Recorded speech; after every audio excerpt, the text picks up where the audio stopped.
We just want to take this opportunity to thank you for everything you did to make our Christmas banquet a huge success this year.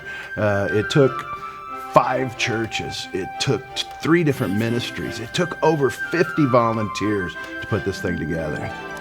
You really brought Christmas to life for these men. We were able to feed over 300 people between the men and their families, their children, and all the staff at the prison.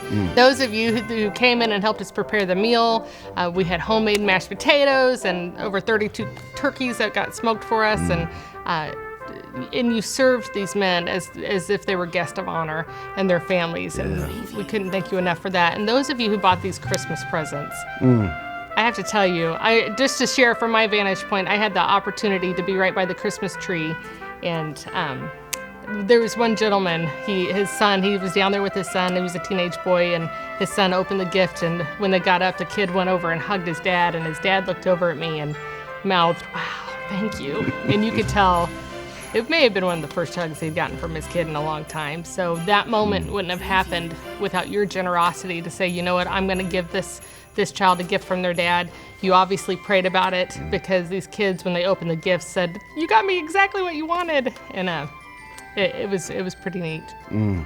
And isn't that what Christmas is all about? It's the story of a new beginning. And a lot of times for these guys, man, this is a fresh new start for them with their families. And it's such an honor and a privilege, really, to watch God work in this capacity and to watch Him begin to restore the family unit back together the way He intended it originally.